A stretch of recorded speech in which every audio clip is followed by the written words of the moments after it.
ఈ షెడ్ వేసినావు, ఇల్లు కట్టించినావు, వాళ్ళు ఇచ్చిన కూలి అంతా ఇట్లా రేకులు వేసినావు. ఎవరైనా లేని వాళ్ళకి మళ్ళీ వాళ్ళకి తిరిగి మళ్ళీ వాళ్ళకి ఇచ్చి పంపించిన ఎవరైనా లేని వాళ్ళకి బియ్యం ప్యాకెట్ పడింది. సుమారు ఒక 50 లక్షలు పడుతుంది కట్టించే.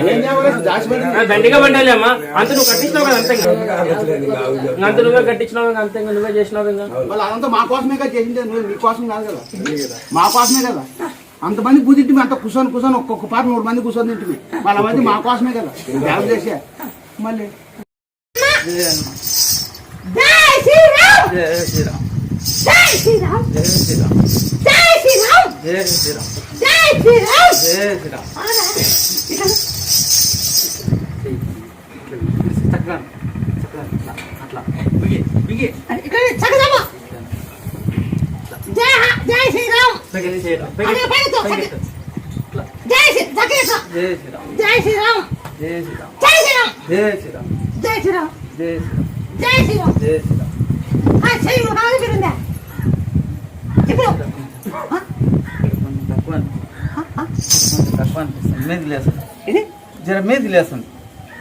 అప్పుడు కిందికే ఉండే ఇప్పుడు మీదకి లేస్తుంది. అట్లా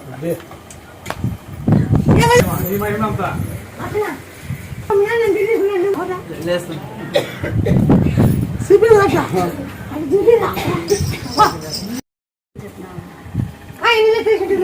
నేను వేసిన 3 లక్షలు వేసిన చెప్పు చిక్కలని 10 లక్షలకి వెళ్ళానంటే నేను నా కొడుకు 10 లక్షలకి వెళ్ళని ఇంటికి వచ్చినాడా. వేరే దానికోసం వచ్చింటే పని సరిపోలే, లేకపోతే ఆ రోజు 10 లక్షలకి వేసేదాన్ని. మా తోడుకోలు వేసింది, ఆ అమ్మకి వచ్చింది 10 లక్షలు. పాలని ఎంత పోయిందో అందులో అవరం చేసుకో. నేను చెప్తా పొలం పక్కేస్తా చెప్తా. ఏనా ఇప్పుడు చెప్పను, నాకు తెలుసు, నేను చెప్పను. అది ఎంతో ఈసారి ఈ అమ్మని చెట్టు ఎమ్మెల్యే ఎంపీలు అంతా చెట్టు కాదు ఈసారి నేను చెబుతావు. ప్రభుత్వం మాట ఇచ్చినా నేను ఆ మాట ప్రకారం ఉంటా.